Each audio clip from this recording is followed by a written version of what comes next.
Alright, let's talk about one of my favorite topics, the beautiful violence of K1. To really understand K1, you have to go back to Japan in the early 1990s. The man with the vision was Kazuyoshi Ishii. He was a Kyokushin karate master, a tough style of full-contact karate where they hit hard, really hard. But Ishii saw something bigger. He saw all these amazing striking arts out there. Karate, kickboxing, Muay Thai, Kung Fu, Taekwondo, and he had a brilliant idea. What if you could bring the best strikers from all these different disciplines together? What if you could put them in one ring to see who was truly the best stand-up fighter on the planet? That was the dynamite idea that started it all. So in 1993, Ishii-san launched the first ever K1 Grand Prix. The K stood for all those fighting styles, karate, kickboxing, kung fu. And the one meant number one, the best of the best. It was that simple. He created a tournament format, an 8-man, one-night slugfest where the winner would have to fight 3 times to be crowned champion. This wasn't just a single fight, it was a test of endurance, chin and heart. The first event was a massive success in Japan. Fans had never seen anything like it. They had heavyweights from all over the world, guys with different stances, different techniques, all throwing down under one set of rules. It was pure excitement. The timing was perfect. Japan had a rich history with martial arts and professional wrestling, so the audience was already educated and hungry for something new and authentic. They respected the discipline of traditional arts, but loved the spectacle of pro wrestling. K1 blended these two worlds perfectly. It had the legitimacy of real full-contact fighting, with knockouts that were as real as they get, but it also had the production value of a major sporting event, with incredible light shows, booming entrance music, and larger-than-life characters that the fans could cheer for. It was the total package, a combat sports revolution waiting to happen. From that very first event, K1 created instant legends, fighters who walked into the Tokyo Dome as martial artists from different corners of the world, left as global superstars. The tournament format was genius because it built drama throughout the night. You'd see a fighter barely survive a war in the first round, then have to dig deep and come back to fight a fresh opponent in the semi-finals. It was the ultimate story of the warrior's spirit, played out right in front of your eyes. This wasn't just a sport, it was live-action drama with the highest stakes, and it set the stage for 2 decades of unforgettable stand-up battles. Now, what made K1 so special? The rules, my friends, the rules. Ishii-san was smart. He knew that to get all these different fighters to compete, you needed a rule set that was fair, but also guaranteed action. He took elements from kickboxing and mixed in some things from other arts, but he also took some things out. The goal was to create non-stop offensive fighting. He wanted to avoid long, slow clinches that could stall a fight, like you sometimes see in traditional Muay Thai. He wanted action, action, and more action, and that's exactly what the rules were designed to produce. The K1 rules are pretty straightforward. You can punch, you can kick, and you can knee. Simple, right? But the devil is in the details. You can use boxing punches, jabs, crosses, hooks, uppercuts. You can throw all kinds of kicks, low kicks to the legs, body kicks, and of course, the spectacular head kicks. And you can use knee strikes, which are incredibly powerful weapons. But here's the key difference from Muay Thai. Clinching was very limited. You could grab your opponent's head or neck to throw one knee, and then you had to let go immediately. No holding on and throwing multiple knees or trying to wrestle your opponent to the ground. This limited clinch rule changed everything. It forced fighters to stand at a distance where they could really let their hands and feet fly. It favored guys with great boxing skills and powerful kicking combinations. You couldn't just tie up your opponent to catch a breather or grind out a win. You had to fight, and you had to keep fighting. Elbow strikes were also banned, which was another big difference from Muay Thai. This was done for safety, but also to keep the fighters on their feet and trading blows. The result was a fast-paced, high-impact style of fighting that was incredibly fun to watch. It was the perfect blend of technique and raw power. The fights were typically 3 rounds of 3 minutes each. If the fight was a draw after 3 rounds, they would go to a sudden death extension round to decide a winner. There were no draws in K1 tournaments. This meant every fight had a clear conclusion, which is what fans want to see. The scoring was based on effective striking, aggression, and ring control. But really, everyone was looking for the knockout. The 10-point must system was used, just like in boxing, but the knockdowns and knockouts were what made K1 famous. The rules were perfectly engineered for highlight reel finishes, and the fighters delivered every single time. To become a K1 fighter, you had to be more than just tough. You had to be a special kind of athlete, willing to push your body to its absolute limit day in and day out. The training was, and still is, brutal. It's a combination of old-school martial arts discipline and modern sports science. These guys didn't just show up and spar. Their training camps were carefully planned to build strength, stamina, and technique. A typical day for a K1 fighter is a full-time job of pain. It starts early in the morning with road work, running miles and miles to build that deep gas tank you need for the later rounds. After the morning run, it's time to hit the gym for the first technical session of the day. This is where the real work begins. Hours are spent on the heavy bag, perfecting punching combinations and putting power into every shot. Then it's on to the Thai pads with a coach, which is one of the most intense workouts you can imagine. The coach calls out combinations and the fighter has to execute them with speed and power over and over again. This builds muscle memory, so in a fight you don't have to think, you just react.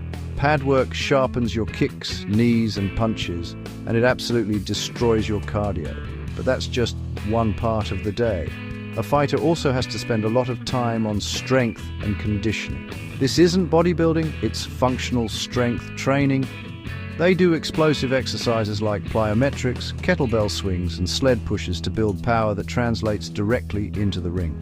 A strong core is everything for a striker, so they do endless sit-ups, leg raises, and planks. This core strength is where the power for those devastating kicks and punches comes from. It's also what helps you absorb body shots, which, believe me, you will be taking a lot of in a K1 fight. And of course, there is the sparring. You can hit the pads and bags all day, but nothing prepares you for a fight like fighting. Sparring in a K1 camp is intense. You're going up against other high-level strikers, testing your skills, your timing, and your chin. It's a chess match with pain. You learn how to read your opponent, how to set up your attacks, and how to defend against theirs. On top of all this, you have to manage your diet, cut weight, and study your opponents. It's a 24/7 commitment of body and mind. Being a K1 fighter is not a hobby, it's a way of life built on a mountain of sweat and sacrifice. In K1, you have a whole arsenal of weapons at your disposal, and the best fighters knew how to use every single one of them. Let's start with the foundation, the low kick. The low kick. It may not look as fancy as a spinning head kick, but it is the most important weapon in kickboxing. It's like a jab in boxing. You use it to break your opponent down, piece by piece. A good hard low kick to the thigh hurts. A dozen of them will cripple your opponent, taking away their movement and their power. Great fighters like Ernesto Hoost were masters of the low kick. They would chop down their opponents like trees, setting up the big knockout blows later in the fight. Then you have the hands. K1 really brought boxing to the forefront of kickboxing. Before K1, many kickboxers had very basic hands. But in K1, you had to be able to box. The Dutch fighters in particular were famous for their incredible boxing-kickboxing combinations. They would use a crisp 1-2 punch combination to set up a powerful low kick or a high kick.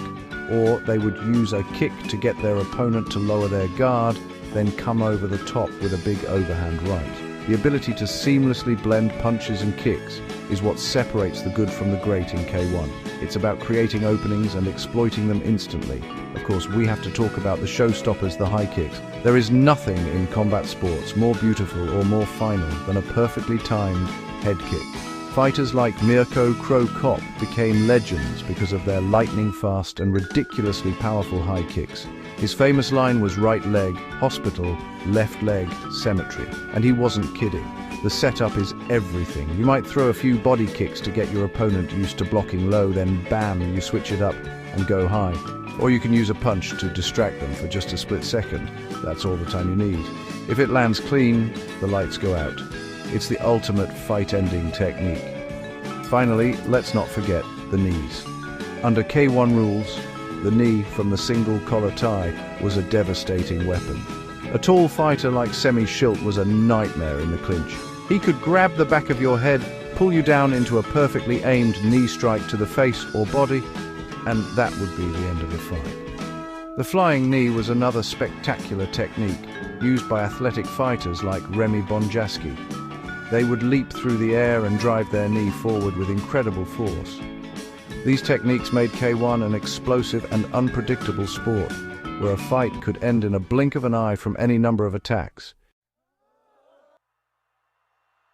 When you talk about the golden age of K1, you have to talk about the four men who defined it: Ernesto Hoost, Peter Aerts, Jerome Labana, and the late great Andy Hug. These four were the original titans of the sport, the kings of the K1 ring. First, you have Ernesto Mr. Perfect Hoost. He wasn't the biggest or the strongest heavyweight, but his technique was flawless. He was a strategic genius who would pick his opponents apart with surgical precision. His low kicks were legendary. He would systematically destroy an opponent's legs until they could barely stand, then finish them off. Hoost won the K1 Grand Prix an incredible 4 times, a record that stood for years. Then there was Peter the Dutch lumberjack Aerts. If Hoost was the surgeon, Aerts was the axeman. He was known for his aggression and his terrifying knockout power, especially with his high kicks. Aerts was a 3-time K1 Grand Prix champion and competed in the tournament an unbelievable 17 consecutive times. He was the definition of a warrior, always willing to stand and trade with anyone. He had classic wars with every top fighter of his era. Fans loved him because he always came to fight, and he always brought the excitement. He was one of the most durable and beloved fighters in K1 history, a true legend. Next up is the French powerhouse, Jerome Labana. Geronimo, as he was called, was pure, raw power. He had one of the best chins in K1 history and knockout power in both hands. Labana may have never won the Grand Prix, but he was always the guy nobody wanted to fight. He was a perennial finalist and gave us some of the most memorable knockouts the sport has ever seen. His fights against Mark Hunt and Ernesto Hoost are the stuff of legend. He was a true brawler with a warrior's heart, and the fans in Japan absolutely adored him for his never-say-die attitude and his devastating punching power. Finally, we must honor Andy Hug. Andy was special. He was a Kyokushin karate world champion who brought his unique style to K1. He was known for his incredible flexibility and his signature axe kick, a kick that no other heavyweight could throw like he did. He would lift his leg straight up and bring it crashing down on his opponent's head or shoulders. He won the Grand Prix in 1996 and became one of the most popular fighters in Japan. Tragically, Andy passed away from leukemia at the height of his fame in 2000. He was a true martial artist and a gentleman, and his spirit and legacy live on in the hearts of K1 fans everywhere. After the era of the Four Kings, a new generation of giants emerged, and they were almost all from the Netherlands. The Dutch kickboxing system, with its emphasis on slick boxing combinations and powerful kicks, proved to be the most effective style for K1. 2 men who perfectly represented this dominance were Semmy Schilt and Remy Bonjasky. Semmy Schilt was a monster, plain and simple. Standing at a towering 6'11", he was the biggest and most imposing champion in K1 history. He was a former karateka, but he honed his kickboxing skills to become an unstoppable force. His size and reach were a puzzle that almost no one could solve. Schilt used his incredible height and length to his advantage better than anyone. He had a long, punishing jab that he used to keep opponents at a distance, and he would follow it up with devastating front kicks to the body and powerful knees. If you tried to get inside on him, he would grab you in the clinch and smash you with a knee to the head. It was a nightmare scenario for any fighter. Schilt tied Ernesto Hoost's record by winning the K1 Grand Prix 4 times, including 3 consecutive titles from 2005 to 2007. He was a true giant of the sport, a dominant champion whose reign was built on size, skill, and intelligence. In contrast to Schilt's overwhelming size, you had Remy the Flying Gentleman, Bonjaski. Remy was not the biggest heavyweight, but he was perhaps the most athletic and explosive fighter the sport had ever seen. He was known for his incredible defensive skills and his spectacular flying attacks. His nickname came from his ability to leap through the air with flying knees and kicks that seemed to defy gravity. He would block his opponent's attacks with a tight guard, then explode with a counterattack that could end the fight in an instant. His timing and athleticism were simply on another level. Bonjaski was a three-time K1 Grand Prix champion, winning the title in 2003, 2004, and 2008. He was proof that in K1, technique and athleticism could overcome size and raw power. His fights were always exciting because you never knew when he was going to unleash one of his incredible aerial attacks. He was a thinking man's fighter, but also a human highlight reel. Together, Schilt and Bonjaski represented the pinnacle of Dutch kickboxing. They showed the world that the Netherlands was the undisputed powerhouse of stand-up fighting, producing champion after champion who dominated the K1 landscape for years. While the Dutch were a dominant force, K1 was a truly global phenomenon, and it created superstars from all over the world. One of the most beloved was Mark the Super Samoan Hunt from New Zealand. Mark Hunt was not your typical fighter. He didn't have the chiseled physique of other heavyweights, but he had something much more important, a chin made of granite and one-punch knockout power that was almost mythical. Hunt would walk through his opponent's best shots without flinching and then deliver a single, devastating punch to end the fight. His walk-off knockouts, where he would land the final blow and calmly walk away before the referee even stepped in, became his trademark. He won the Grand Prix in 2001. From Brazil, we had Glauber Feitosa, another Kyokushin karateka who brought a unique and dangerous style to the ring. Feitosa was famous for his Brazilian kick, a question mark kick that looked like it was going to the body, but then whipped up and connected with the head. It was incredibly deceptive and incredibly effective. He was a technical and patient fighter who could end a fight in a flash with that one special technique.